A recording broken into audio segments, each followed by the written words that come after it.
morning, Ma'am Telma. Uncle Arnel and Auntie Elena, good morning.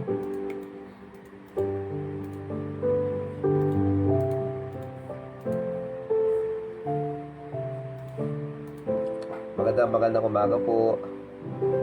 Gary Sampayan. Good morning, good morning.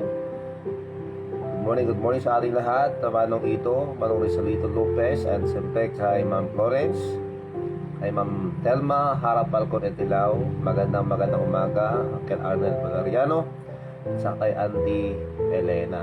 Ayan po. At po tayo ngayong kasama natin ngayong umagang ito. Magandang oras po sa inyo lahat.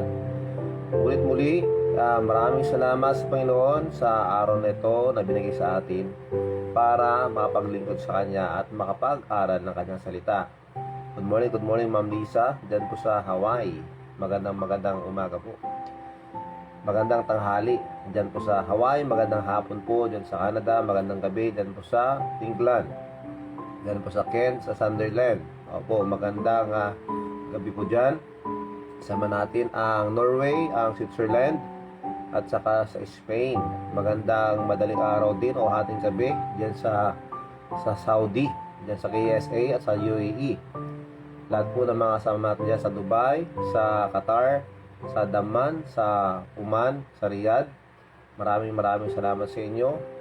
Lahat ng mga tagapakinig, mga mag-aaral ng salita ng Diyos diyan sa Hawaii, sa Malaysia, sa Singapore, Hong Kong, dito sa Asia. Magandang oras po sa inyo. Ano ang pong oras na kayo po ay buti ng ating pong programa Morning Coffee Devotion? Nawa ang kapayapaan at pagpapala ng Panginoon ay mapapasa inyo. Maraming salamat po. Good morning o magandang gabi sa lahat-lahat.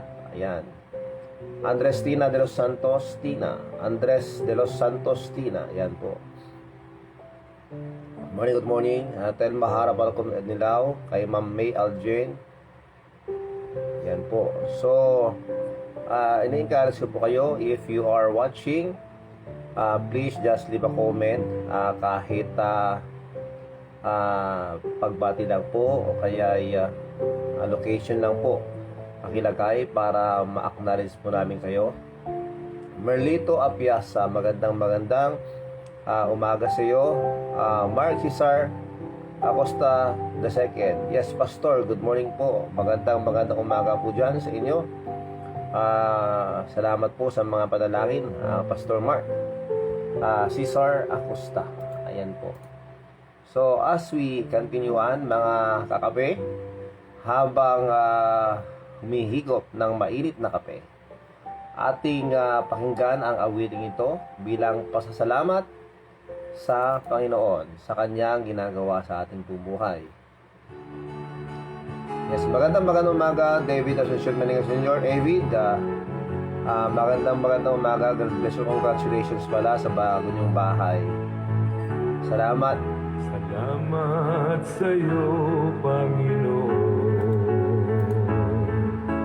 Salamat sa buhay ko ngayon. Kung hindi sa iyo ay walang matatamo ang mga pagsusumikap ko. Good morning, Adam. Kaya sa bawat sandali, Ma'am May Aljen, salamat po. Castillo, salamat.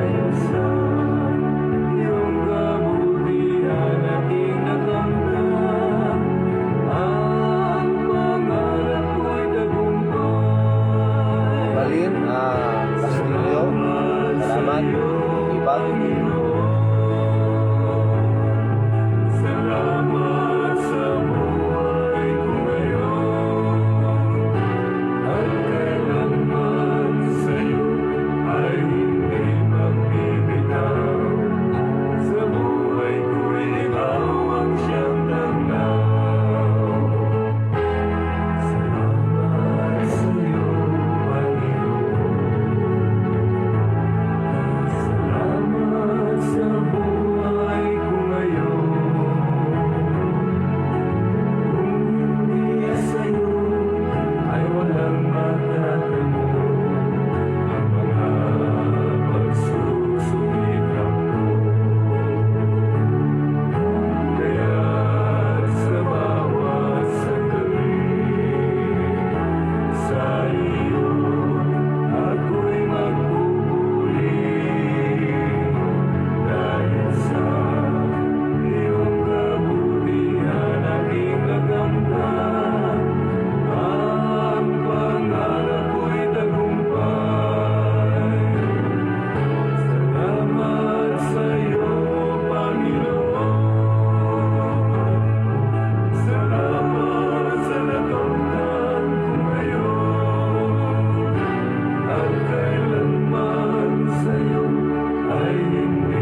salamat sa Panginoon. Magandang umaga muli sa ating lahat. At nawa ang ating pong umaga ay punong-puno po ng kagalakan dahil alam po natin na ang Panginoon ay hindi po nagbabago sa ating buhay. Jesus is the same yesterday, today, and yan, forever. Yan po ang ating Panginoon. So, patugtugin lang po natin ang ating pong background music.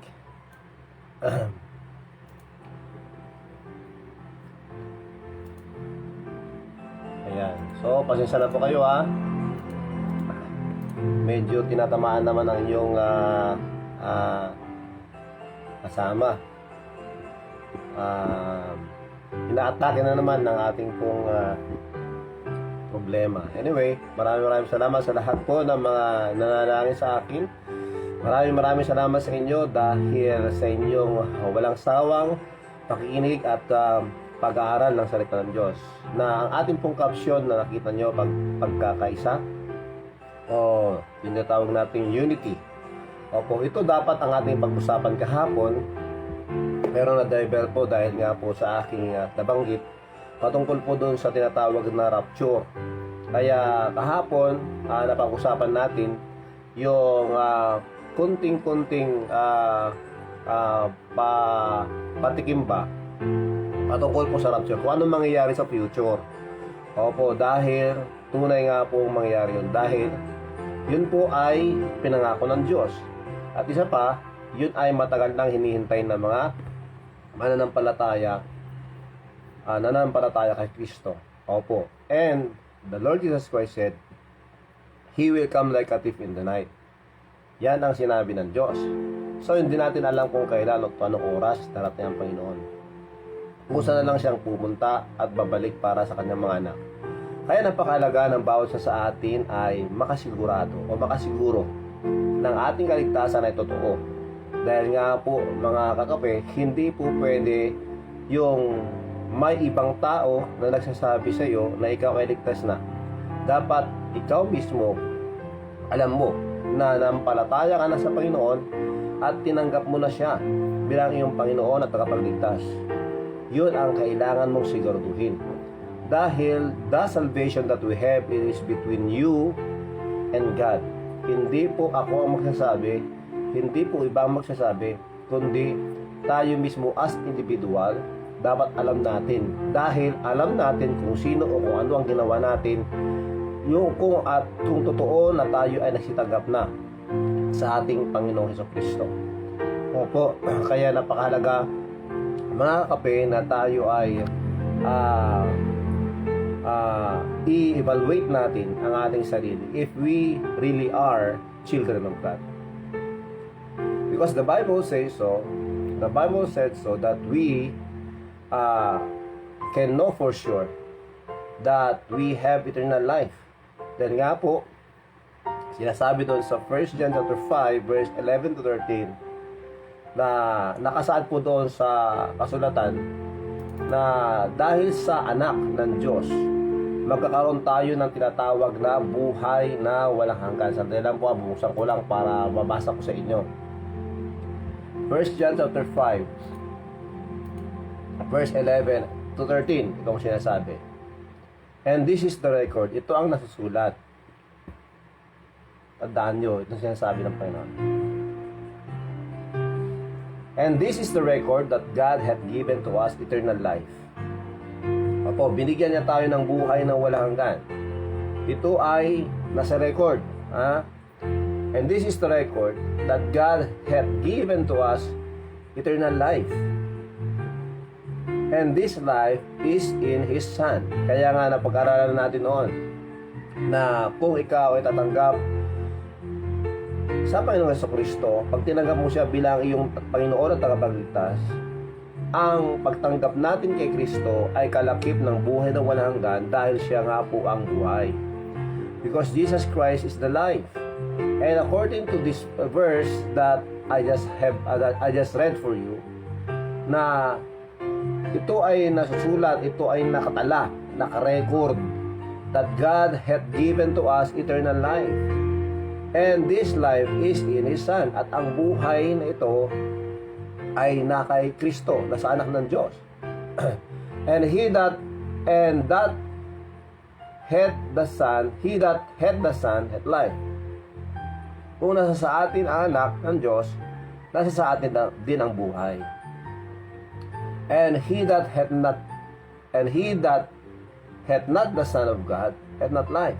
Sa mga hindi nagsitanggap, kung wala si Kristo o walang anak ng Diyos sa isang tao, wala din sa kanya ang buhay. Ang buhay na tinutukoy dito mga kakape ay ang buhay na walang hanggan. Ang buhay na walang hanggan ay may ibigay sa atin noong tayo ay nagsitanggap sa pamamagitan ng pananampalataya sa Panginoong Jesucristo.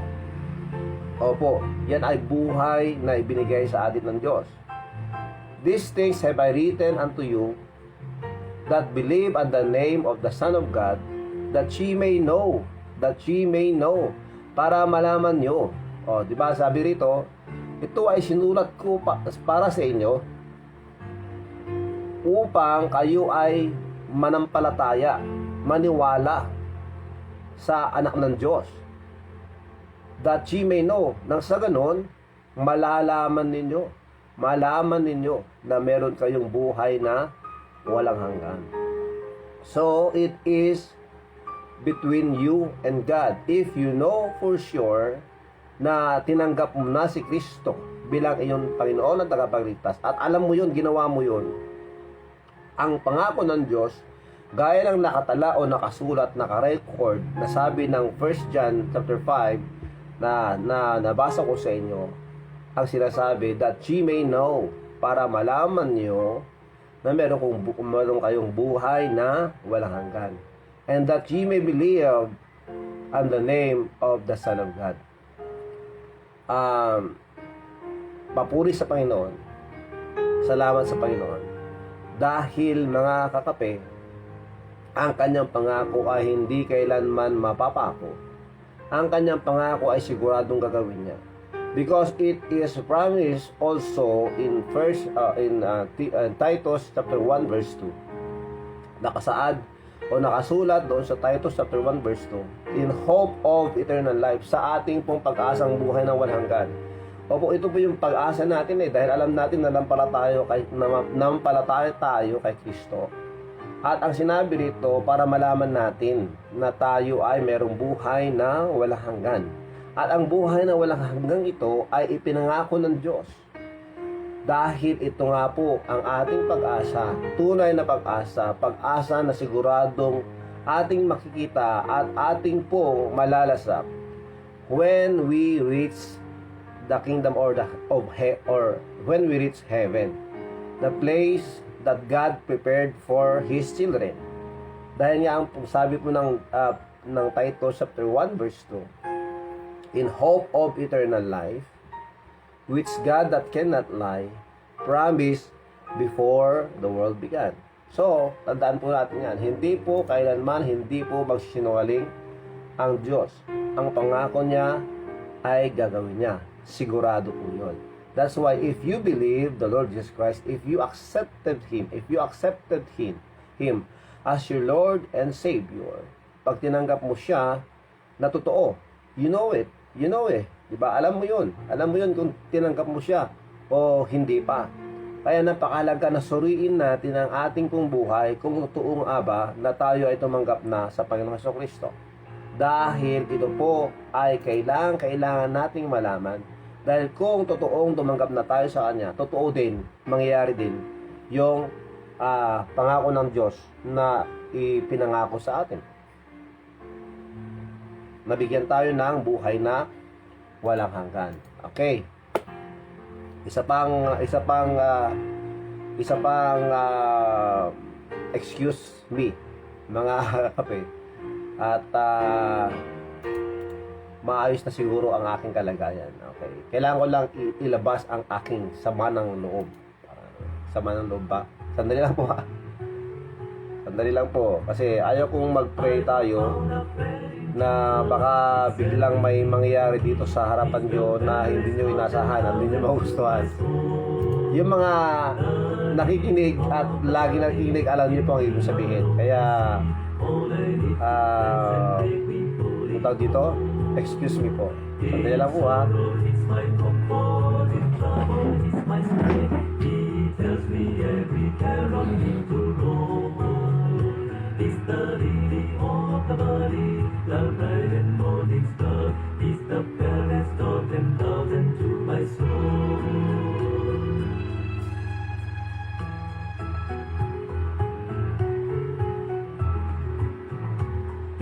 All my griefs has taken, and all my sorrows gone. In temptations, He's my strong and mighty tower. I have all for Him forsaken, and all my idols gone from my heart, and now He keeps me by His power. Though all the world forsake me, and Satan tempts me so, through Jesus I shall simply reach the goal. He's the lily of the valley, the bright and morning star. He's the fairest of 10,000 to my soul.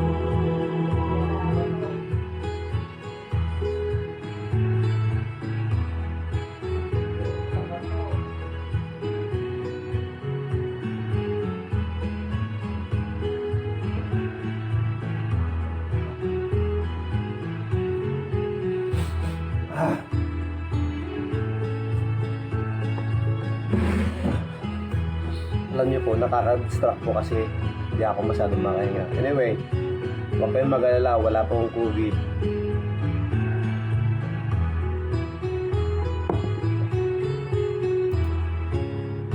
He will never, never leave me, nor yet forsake me here. While I live by faith and do His blessed will. I will take this time to greet everyone who are with us this morning, at this time.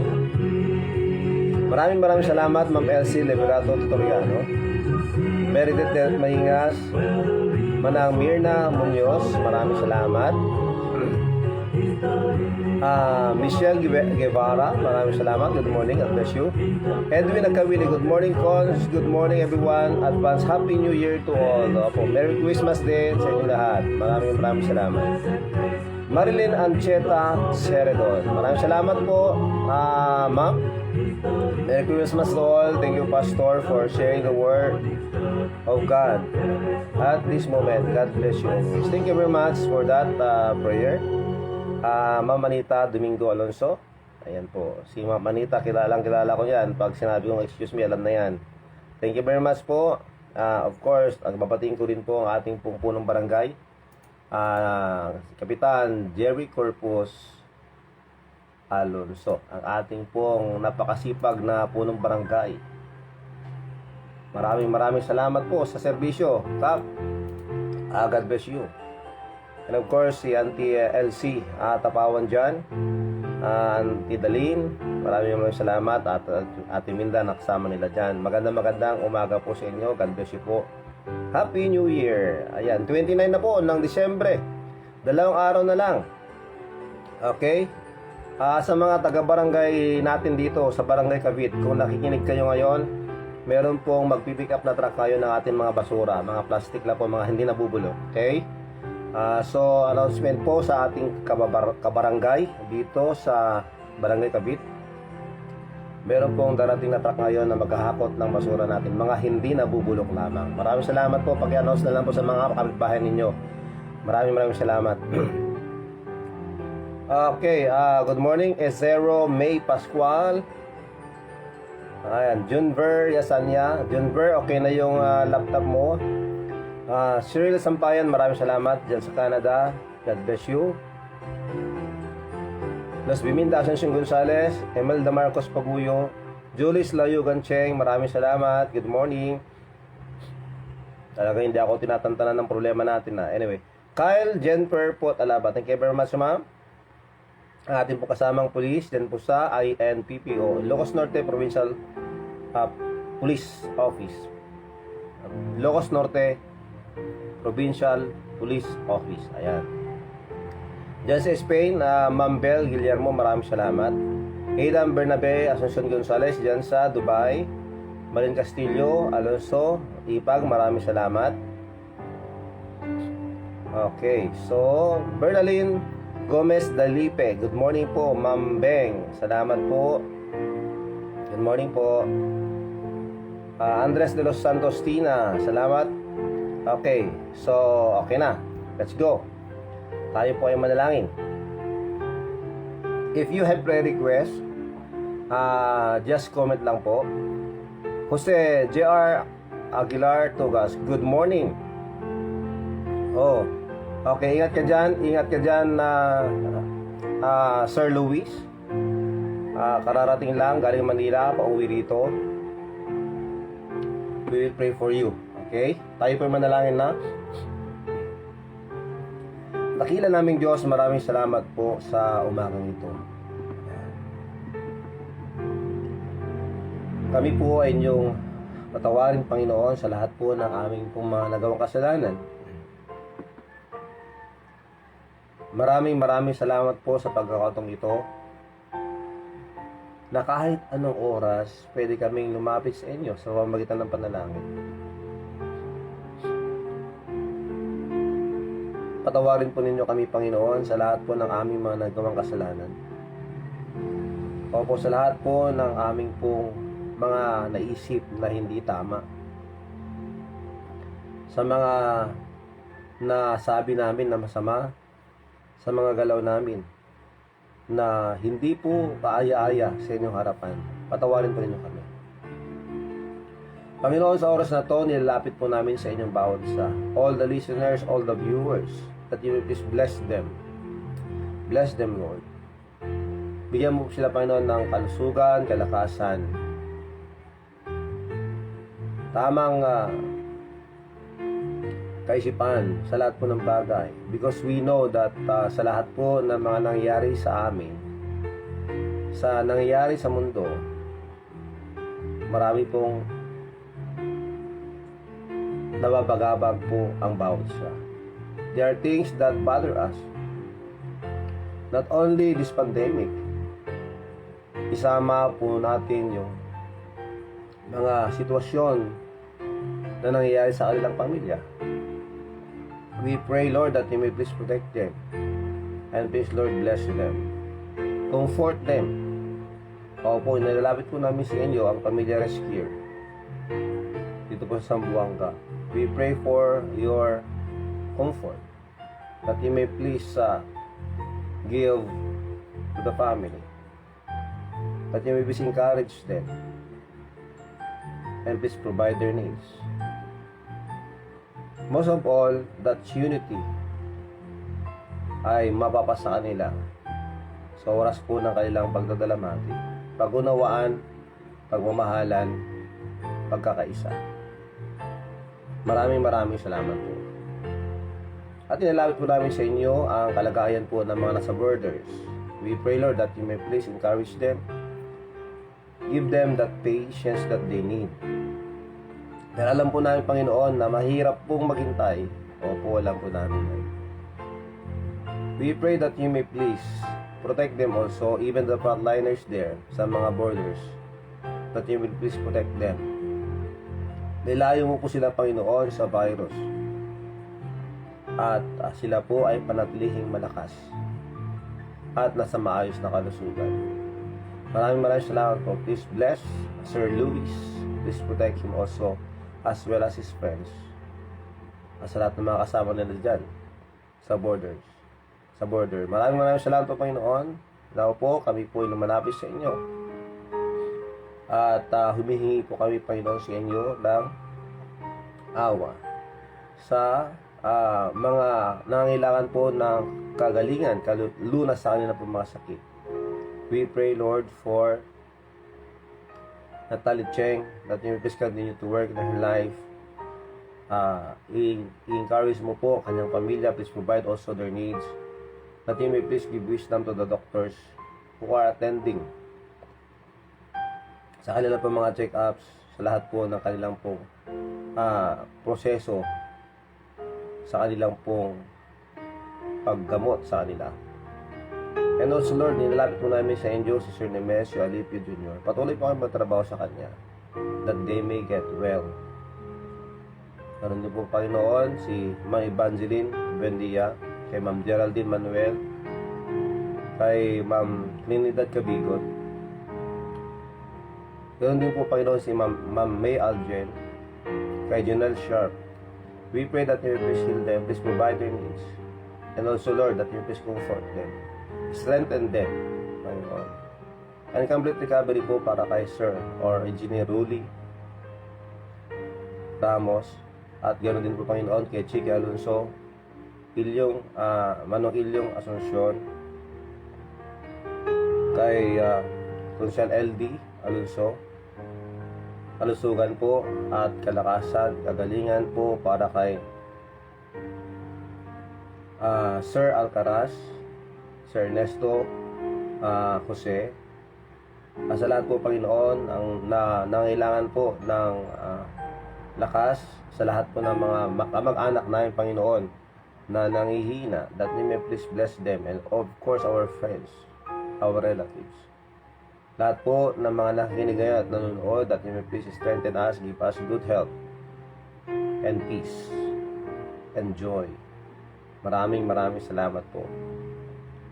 Ngayon po Panginoon, nilapit din po namin sa inyo si Christine Ednilao sa kanyang pong training, that you may please bless her and bless her family. Sa lahat po ng sitwasyon or circumstances in our lives, up to this time, we pray, Lord, that you may please help us. Sa may mga pagkakautang, hindi po nila alam kung saan sila kukuha ng pagbabayad, we pray, Lord, that you may please make a way. Because I know and I believe they have learned from their mistakes. Kung ano man po ang kanilang pong nagawa o ginawa, alam ko po na lahat po kami, lahat po sila ay nakakuha ng aral sa kanilang pong mga naging decisions. Though ngayon po, sila po ay nakakailangan ng tulong nyo. We pray that you may please help them, that they may overcome also the trials of their lives, because we believe that you are always with us. You have promised us, Lord, that you will never leave us and forsake us. Maraming salamat po. And all those who are viewing right now and those who will view this later, that you may please bless them, bless their families, grant them good health. At sa mga birthday celebrants ngayon, Panginoon, that you may please give them wisdom, give them strength, give them good health, and more birthdays to come. That they may use this new chapter of their lives serving you and knowing you more. Maraming salamat po. Bless the preachers, bless the pastors, bless the missionaries. Bless the work of the ministry. Maraming salamat po, Panginoon. Kaya ngayong araw na ito, Panginoon, kami po nagpapasalamat. Dahil kami po ay binigyan ng buhay sa isang taon, buong taon na kami po ay ginabayan nyo, pinagtatisyanan. At kami po ay tinulungan sa lahat po ng mga situation sa aming pong buhay. Maraming salamat po. We thank you very much, Lord. And now po, kami po ay lumalapit sa inyo na gabayan mo po and please protect the frontliners, mga kapulisan, kasundaluhan, and even our government, the LGUs. Please bless our President, unity and harmony po sa Senado, sa Kongreso, pati na rin po ang aming pong Governor, that we please him, and our Mayor, at sa lahat po ng mga LGUs, sa aming mga barangay, mga constituents. Please give us wisdom. And please, Lord, give us that heart to serve, and that we will unite, we'll have unity sa lahat ng aming mga ginagawa o gagawin. Nasa ganon, lahat po kami ay magkaroon ng benefit sa lahat po ng aming pang ginagawa. The benefit that as a result of our unity. Maraming salamat po. Muli Panginoon, kami po inyong patawarin. Bless each every one of us. Maraming salamat po. Opo, patuloy pa magtrabaho sa buhay, kalakasan ni Sir Rafael Ragasa. Maraming salamat po. Ito mong aming dalangin, Panginoon, sa pangalan ni Jesus. We thank you, Lord, for the encouragement. We thank you, Lord, for everything. Again, Lord, kami po ay nagmamakaawa. Kami po ay inyong patawarin. And please, Lord, pour on your grace and your blessing to us. Maraming salamat po. Ito pong aming dalangin. Sa pangalan ni Jesus. Amen and amen. Thank you very much mga kakape sa inyong pagsama sa ating pong panalangin. Okay. So, let us proceed po sa ating pong pag-usapan ngayon. Patungkol po sa unity.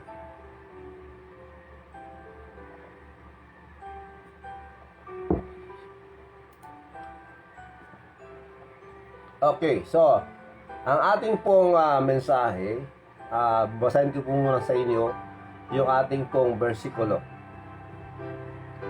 na napakahalaga po nito para ipaalala sa atin bilang mga taong nabubuhay o binibigyan ng Diyos ng buhay para harapin ang bagong umaga o bilang pasasalamat na rin sa ating Panginoon sa umaga na araw sa araw na binigay sa atin. 1 Peter chapter 3 verse 16. Ito mo sinasabi. Having a good conscience. Doon na lang po sa salitang yon. Napakalaking bagay na yon. Meron natin maunawaan at maintindihan at mapag-aralan dito. Having a good conscience. That whereas they speak evil of you, as of evildoers, they may be ashamed that falsely accuse your good conversation in Christ.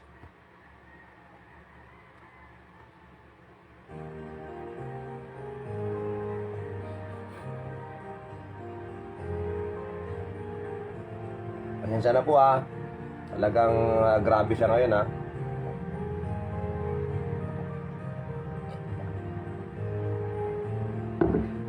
Tapos ng kape ko. Sige. Sandali lang po Kinuha lang buwelo. Having a good conscience, that whereas they speak evil of you, as evil doers. Okay? Yung pagkakaroon ng malinis na konsensya o mabuting konsensya na kahit na tayo ay pinagsasabihan ng masama at tayo ay pinaparatangan na tayo ay mga masasama gumagawa ng kasamaan o masamang bagay, sila po ay mapapahiya dahil mga fraud, mga fake news po sila. Okay? Ibig sabihin nun, panatilihin po natin yung ating pong malinis na konsensya. Malaking bagay po yan sa ating buhay. Kung ikaw ay isang laborer, nagtatrabaho, napakalaga yung malinis na konsensya. Kung ikaw ay isang driver, okay, mahalaga po, napakalaga yung malinis na konsensya. Ikaw ay business owner, employer, napakalaga po ng malinis na konsensya. When we say malinis na konsensya, alam mo na wala kang ginagawang pang-aabuso o pagsasamantala sa iba. Yun po yun, mga kakape. So, let us maintain clear conscience or good conscience. Kahit na may mga tao, tinichismis tayo, sinisiraan tayo. Let us maintain and let us have that good conscience. Opo. Okay. Now, pumunta tayo sa unity. Talagang ayaw akong tantanan nito. Sandali lang po Give me 30 seconds. Pasensya na kayo. Talagang mahirap. Ang hirap na aking kalagayan ngayon. Mahirap. Hindi ako makapagsalita ng maayos pag ganito. Sandali lang po Doc, pasensya ka na, Doc. Kung nakikinig ka ngayon, Doc, kailangan ko ng reseta mo. Anyway, pray for me. Sandali lang po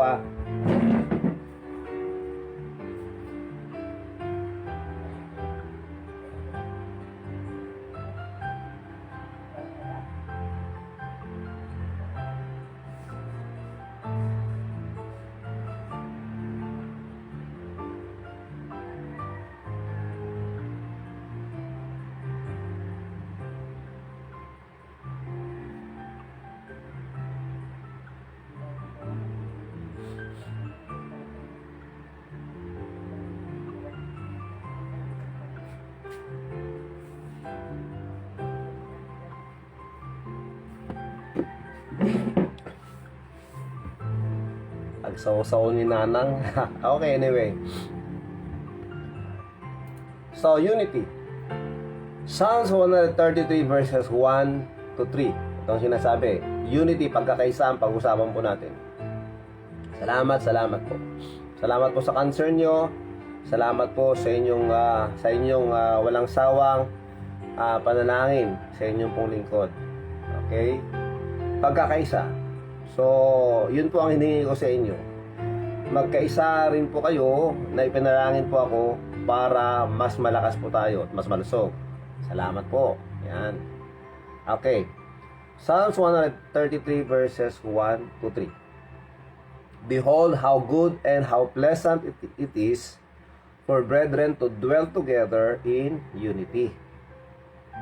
It is like the precious ointment upon the head that ran down upon the beard, even as Aaron's beard, that went down to the skirts of his garments, as a dew of Hermon, and as the dew that descended upon the mountains of Zion.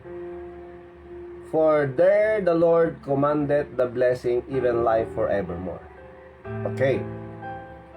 Masdan ninyo na pagkabuti at pagkaligaya sa mga magkakapatid na magsitahang magkakasama sa pagkakaisa.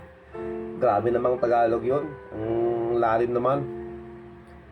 Okay. Napakaganda na pagmasdan. Okay? Napakasaya na pagmasdan. Nakakapagbigay ng encouragement. Okay? Ng encouragement na makikita na ang magkakapatid ay magkasakasama at may pagkakaisa. Ito ang sinasabi ng banal na kasulatan. At para itong isang napakamahal na langis o pabango na kung saan pag inilagay mo sa buhok, tutulo hanggang sa balbas at tutulo hanggang dun sa laylayan ng damit ni Aaron. Isang sabi dito. So, if we think about that, if we will imagine that, ibig sabihin nun, ang pagkakaisa ay napakagandang pangyayari o kaugalian ng isang magkakapatid, ng mga magkakapatid, magkakamag-anak. Ang ganda po nun. At ang sabi rito, halimbawa, yung sinabi po rito na gaya ng isang oil na nasa buhok. Yung ang precious ointment na ito, we are not talking about langis na yung oil na baby oil, whatever. This is klase ng isang pabango na napakamahal. At kung i-imagine natin yon, kung may pagkakaisa, napakabangong halimuyak sa lahat ng mga makakakita. Okay? Now, at ang sabi rito, parang ang mga hamog doon sa Hermon na nagdudulot ng stream o agos sa kabundukan ng Zion. At ang sabi ng Panginoon, for there the Lord commanded the blessing, even life forevermore. So mismong ang Biblia at ang salita ng Diyos nagsasabi na ang pagkakaisa ay napakahalaga. Pero meron pong challenge . Ano ang challenge? May challenge dito. Paano tayo magkakaisa kung bawat isa sa atin ay unique, diba? And different. We are all unique and different. May mga kanya-kanya po tayong taglay, may kanya-kanya po tayong anyo, may kanya-kanya po tayong hitsura, may kanya-kanyang kaugalian, may kanya-kanyang prinsipyo, opinyon, konklusyon sa lahat ng bagay. Naalala ko tuloy. Ano ang pagkakaiba ng opinyon at saka konklusyon? Ano ang pagkakaiba ng opinyon at saka konklusyon? I asked that one of the teachers, one of my friends na teacher po. Tinanong ko siya, Ma'am, anong pagkakaiba ng opinyon at saka konklusyon? Sinagot niya, napaka-formal po ng pagsagot. Siyempre, pag opinion, yung nagsasabi ka ng mga kaisipan mo, mga ganyan-ganyan, yan. Pag conclusion, yun, gumagawa na kayo ng final na kaisipan tungkol dun sa opinion. Parang ganon. So, I told her, sabi ko, ma'am, sandali lang po, napaka-seryoso niyong sumagot. Tingnan mo yung pintuan. Kung opinion, pwede kang pumasok. Conclusion, hindi ka pwedeng pumasok. Joke. Okay. Okay, sige. Let's go. So, ang challenge po rito mga kakape, kanya-kanya po tayong kaisipan, opinion, konklusyon sa mga bagay-bagay. We are all different. So, this is the challenge. Kung paano tayo magkakaisa, di ba? So, sabi ng Psalms 139 verse 14. Itong sinasabi. 139 verse 14 ng Salmo. I will praise thee, for I am fearfully and wonderfully made. Marvelous are thy works, and that my soul knoweth right well. Okay, this is the challenge. We are all unique and different. Paano tayo magkakaisa?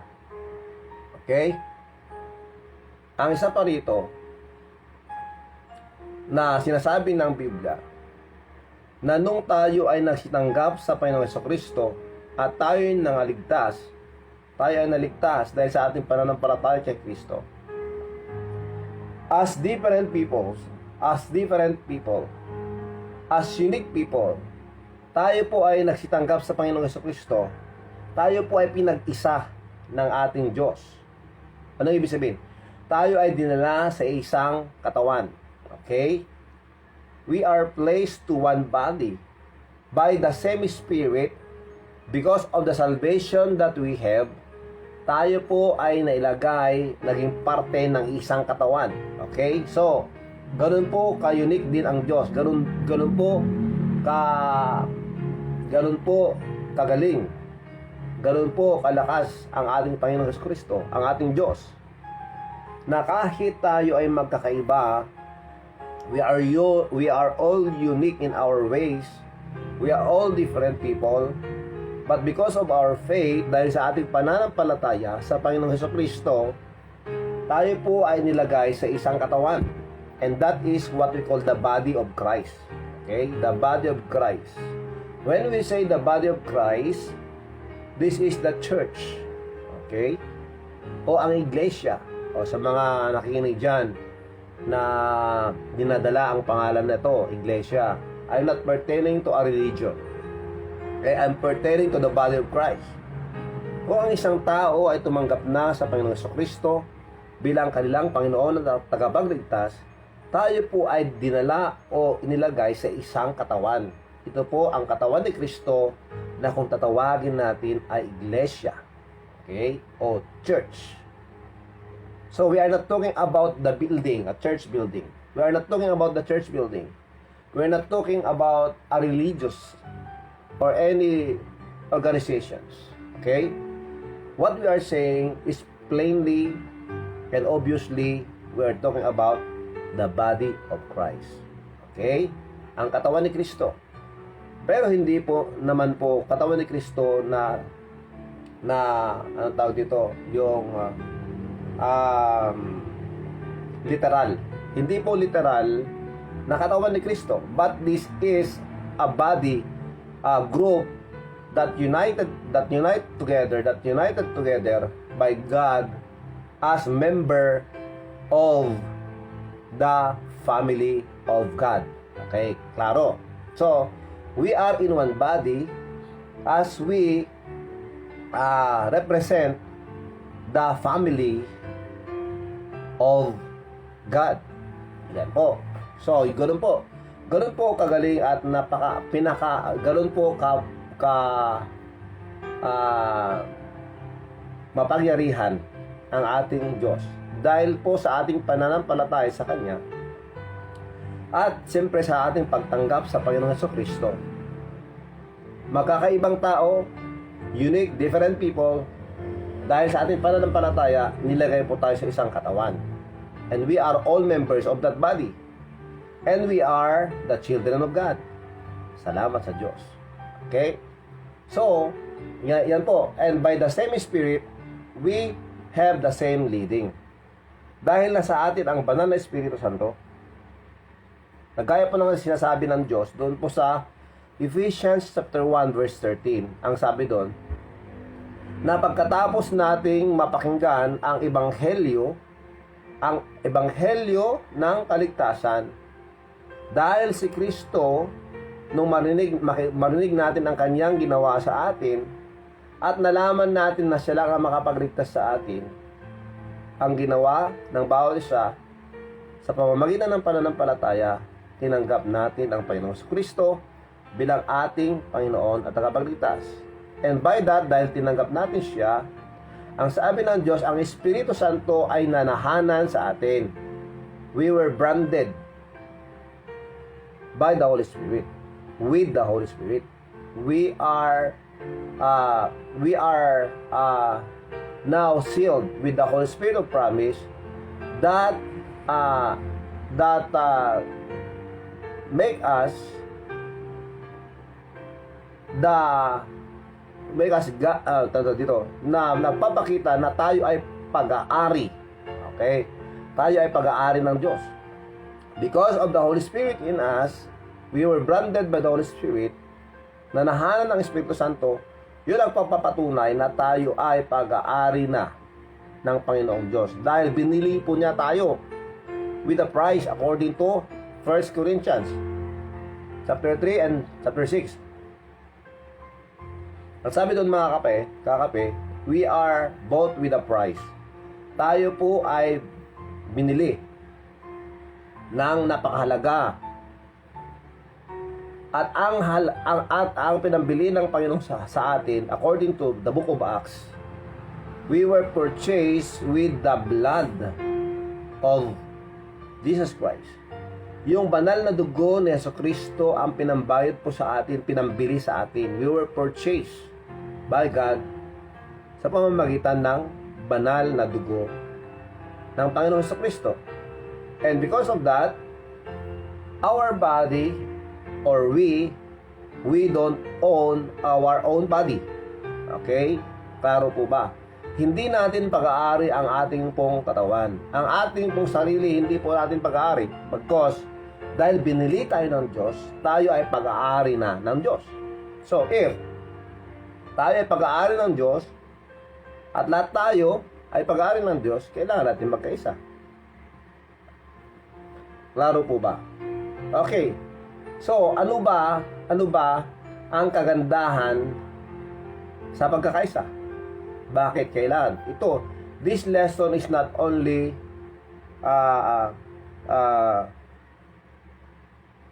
maganda sa isang grupo. This can be applied also to a family. Okay? To a group. To an organization. To the government. Agencies. Pagkakaisa, napakalaga. Okay? Napakalaga. Bakit? Ano ba ang kagandahan o ano ang naidudulot ng pagkakaisa? Nagdudulot ng magandang pagsasamahan o harmony o pagkakasundo. Siyempre, pag nagkakaisa kayo, maganda yung kooperasyon ng bawat isa. Walang masyadong aberya sa lahat ng ginagawa. Nadudulot ito ng madaling pagkagawa ng anumang gawain o proyekto. Totoo yun. Katulad nga po, noong unang panahon, noong isa pa lang ang language ng mga tao. Alam niyo istoryang yun, di ba? The people decided to build a tower. Yung tinatawag nilang Tower of Babel. That they planned and they started to build a tower that can reach heaven. Sabi nga nila, grabe ano, grabe ang kaisipan ng mga nang nag-isip doon, yung nagplano doon. Pero dahil isa ang lengguwahe nila at nagkakaintindihan lang lahat, wala pong language barrier, nagkaisa sila. Nagkakunawaan na ang Diyos nakita niya yung danger doon. Dahil nagkakaisa sila at wala nang makapagpigil sa kanila sa kanyang gustong gawin. So what God did, doon niya sinira ang pagkakaisa. Not for the purpose of sirain niya ang tao, but the purpose of letting the people know to look upon the Creator. Dahil nga po, dahil sa kanilang pagkakaisa, kahit anong binabalak nilang gawin, mapamasama o mapamabuti, wala nang pumipigil sa kanila. That's why nagkaroon ng confusion dun eh. Dahil nga binulabog ng Diyos sa pamamagitan ng ginawang magkakaiba yung mga language. And that is the reason why may kanya-kanya po tayong mga culture. O, di ba? Dahil nga po, mga Ilocano, mga Tagalog. Yung mga practice na sa Kamanilaan, practice dito, magkaiba. Magkaiba rin ang ating mga kultura. Ganun po. But, gaya nga ng nabanggit kanina, we are all unique, we are all different, but because of the love of God, because of the salvation that we had, when we accepted the Lord Jesus Christ, nilagay tayo sa isang katawan. And that's the challenge now. Na bilang mga anak ng Diyos, kailangan nating magkaisa dahil nga pag nagkakaisa, sabi nga rito, in unity, there is strength. Nga po. Mas madali pong magawa yung mga proyekto o ano mga binabalak natin pag may pagkakaisa. Mga binabalak bilang mga nasa katawan ni Kristo, dapat ang ginagawa natin yung alam nating nakapagbibigay kaluguran sa ating Panginoon. So, bilang mga anak ng Diyos, na bilang mga membro ng katawan ni Kristo, kailangan nating magkaisa, layunin na maisiwalat ang salita ng Diyos, lalong-lalo na sa mga lugar, sa mga kaibigan, sa mga mag-anak na hindi pa nakakilala sa Kanya. Kaya napakahalaga yung pagkakaisa. Dahil sa pagkakaisa, nagkakaroon ito, nagdudulot ito ng kapayapaan, kahinahunan, at kagalakan sa bawat isa. Opo, dahil nga po, mas madaling lumago ang isang gawain pag lahat ay nagkakaisa. If we have what we call unity, and because of unity, meron pong cooperation. Opo, tandaan po natin yan. Napakalaga po yung cooperation. So, if we will have a project, for example, halimbawa, since this is a morning coffee devotion, halimbawa, magkaroon tayo ng usapan na gusto nating maging blessing sa mga tinatawag nating poorest to the poorest families. At nagkaisa tayo kung ano yung may bibigay natin, may tutulong natin, magkambag-ambag tayo, at sama-sama tayo bilang pamilya, bigyan natin sila. Magkalob tayo para sa kanila ng tulong. Now, I'm not saying this that we are going to have like this a project. But siguro in the future, kung darating tayo sa panahon, gawin natin yan para makatulong tayo sa kapwa. Since this is the will of God for us to be a help to others. Okay? Pero, i-disregard po natin yun. Isa lang yan po yung sa mga example. Anyway, ang pagkakaisa po, mga kakape, ay ito po yung gustong-gusto ng Panginoong Hesukristo na gawin ng bawat sa atin, dahil nga po ito rin po ay isa sa mga panalangin ng Panginoong Hesukristo. Alam ko po nabitin kayo ngayon kasi nga po nagkaroon ng problema sa akin. Okay? Kaya hindi ko masyadong mai-express sa inyo kanina pa. Dahil nga po kailangan kong ayusin aking sarili when it comes to you know what I'm talking about. Okay, it is the prayer of Jesus Christ for His children to unite with each other, to have unity. Okay? Salamat naman sa Panginoon. Alam ko, kahit ganito yung ating napag-usapan, meron tayong naintindihan at nakuhang leksyon dito. Okay. Ito. Mahalaga ang pagkakaisa dahil mismo ang Panginoong Jesus ay ipinalangin ito. Ito ang isa sa mga prayers ng ating Panginoong Hesukristo. Doon sa John chapter 17, yung prayer ng Panginoon. Ito, I pray for them, I pray not for the world, but for them which thou hast given me. O sa lahat daw, pinalangin tayo ng Hesukristo, lahat po tayong tumanggap sa Kanya, pinapanalangin na tayo. Okay? For they are dying, dahil tayo ay pag-aari ng Diyos. And all mine are dying. Lahat ng pag-aari ko ay pag-aari mo. And thine are mine. At ang mga nasa sayo ay sa akin din. Ito ang sinabi ng Panginoon sa Kristo. And I am glorified in them. At ako ay nawalhati dahil sa kanila. Tayo mga anak niya. And now I am no more in the world. Ngayon wala na ako dito sa mundo. But these are in the world. Pero tayo raw nandito tayo sa mundo.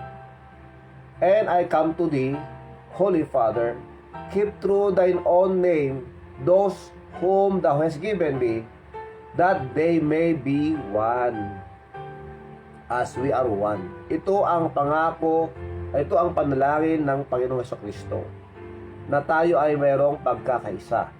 Okay? Sa isang pamilya, if you have your family, it is very important for you to have unity. If you are in a business, dapat may pagkakaisa.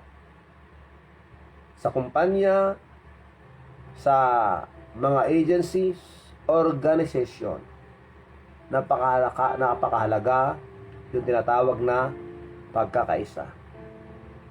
Punta tayo sa ating barangay. Napakahalaga po ng pagkakaisa.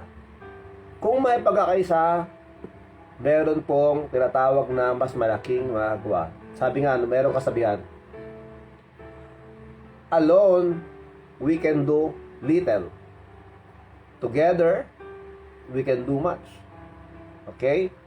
So, ito ay isang panawagan para sa ating lahat na mga anak ng Diyos. Dahil wala na po tayong oras, kaya pasensya na po. Pasensya na po kayo sa nangyari dahil talaga hindi ko makontrol yung aking pong yan ano nyo na. So, bilang mga anak ng Diyos, tandaan natin, ito ay kalooban ng Diyos na tayo ay nagkakaisa. Magkaisa tayo na purihin ang pangalan ng Panginoong Jesucristo, Panginoong Diyos sa ating pong buhay. Araw-araw.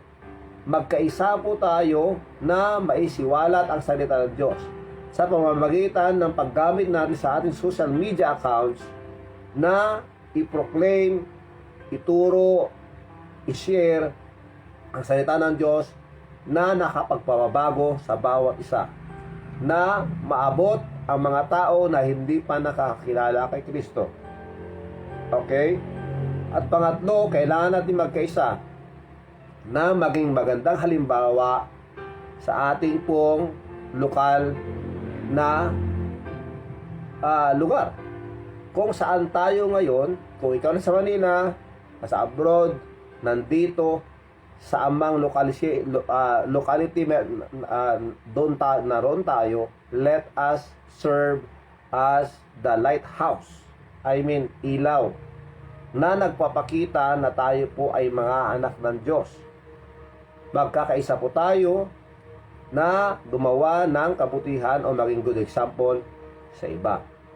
Yun po dapat ang ating ginagawa. Pagkaisa, napakahalaga. Dahil mismo ang Panginoon Jesucristo, ito ang panalangin niya para sa atin lahat. So, mga kapatid, mga kakape, napakahalaga. Tayo po ay magkaisa sa ating layunin bilang mga anak ng Diyos. Magkaisa at tayo pa ay magpapatuloy na maglingkod at magbibigay ng kagalakan sa ating Panginoon Jesucristo, Panginoon Diyos. Maraming salamat mga kakape.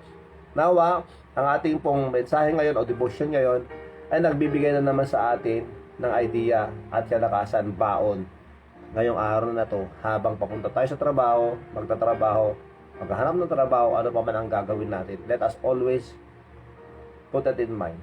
Napakahalaga ng pagkakaisa. Salamat po Panginoon sa oras na to. Maraming salamat sa inyo pong binigay sa aming mga bersikulo na kung saan marami po kami natutunan.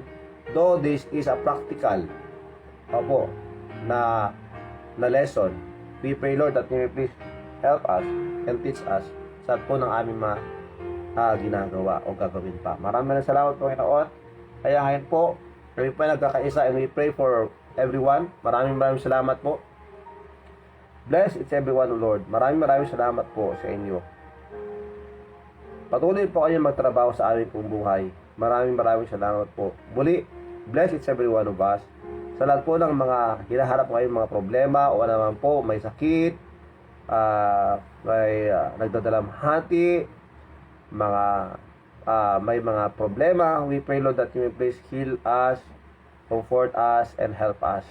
Give us unity, O Lord, to pray for them, and unity to show and to share your love to others. Maraming salamat po, Panginoon. Bless each every one of us. Maraming salamat po itong dalangin sa pangalan ni Jesus. Amen and amen. Maraming salamat mga kape. Pasensya na kayo. Talagang mahirap ang kalagayan ko. Okay, so nakita nyo, pula na yung mukha ko. Okay, Ma'am Tomasa Pierce, maraming salamat. Jess Cabrera, Nenita Hernando, maraming salamat po sa kape. Mark Angelo Gaviran, maraming salamat. Sa lahat ng mga kasama natin ngayon. Okay, maraming salamat. Dwindale, maraming salamat. Rogelio Alonso Reyes, maraming salamat po. Manang Kulya, Madeline Reynon, Marilyn Raca Alonso, maraming salamat po. Mary Ann Biernes, maraming salamat. Mirna Munoz, Manang, Marin Obay Renotar, Sermina Pascual, Relin Gawat, Mirna Munoz, maraming salamat po. Dr. Ramajo, thank you very much, Manang. Rajesh Sanwani, Andy Ramos, Angkel, maraming salamat. Sir Isio, Lord Elisa Alonso Salvador. Okay, Romaldo Rivera Tibar, Jinky, salamat. Alicia Sadiri, maraming salamat po from Banna. Thank you very much po, Ma'am Alicia. Underly Tomas Tagudin, maraming salamat po. Brenda Rosales. Okay, Mamerto Tomas, maraming salamat po. Ednalyn Alonso ng Bangaldayo, Ita Hawaii. Thank you very much. Thank you very much, Sir Luis. God bless you. Please take care. God will take care of you. Ma'am Mildred Alonso Ramos. Please pray also for Engineer Ruli for his complete recovery from his operation. Manalid na katimbang, thank you very much. Manang Lukring. Ayan po. So, maraming salamat sa inyo lahat. Pasensya na po pag hindi ko kayo lahat mabanggit. Michelle Guevara, maraming salamat. At sa lahat. Okay, so, let us greet the birthday celebrants.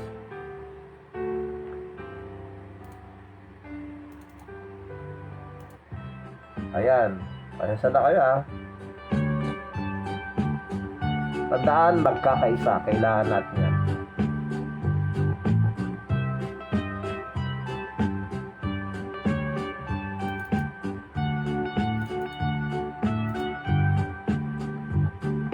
Happy birthday, happy birthday, happy birthday to you.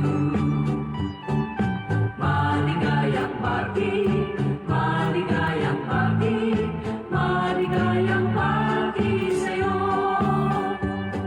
Happy birthday kay Christine Padual Caparas, Ikaw ay kay Ruiz Asuncion, Arcel Jeros, Eden Ramos Salvador. Happy birthday, Amy Leia, Amy Leigh Chuduro, Sheila Marie Valeriano, Michelle Manuel, Mariden Calpito, Nedira Mia Akade, Tiplak, Romeo Gubot, Liniel Magurit Dawang, Rizal Pascua Gaspar, happy birthday. Kay Ivy Carl, happy birthday. Kay Patrick Reyes, kay Maki Angala, kay Nelia Olarte Burga Simon. Ayan, maraming salamat kay Pres Simon, Simeon Rodolfo, Chris, happy birthday. Maraming salamat. Amoy masaya, sana'y marami pang birthday ang abutin mo. Happy, happy birthday to you. Maligayang bati sa'yo.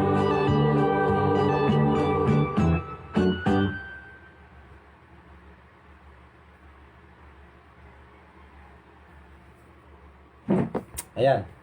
Kung kailan matatapos na, saka ka naging okay. Okay, maraming salamat sa inyo mga kape. At muli ito yung lingkod, si Brother Rafi, si Kagod Pain, laging nagsasabi sa inyo sa lahat ng bagay, unahin po natin ang Diyos. God first. Okay? Stay safe, do good to others, follow the guidelines, support the LGUs, respect the frontliners, share your blessings. Pray for our family, our community, our country, and the world. God bless you all. Merry Christmas. Happy New Year. Keep safe. And I love you.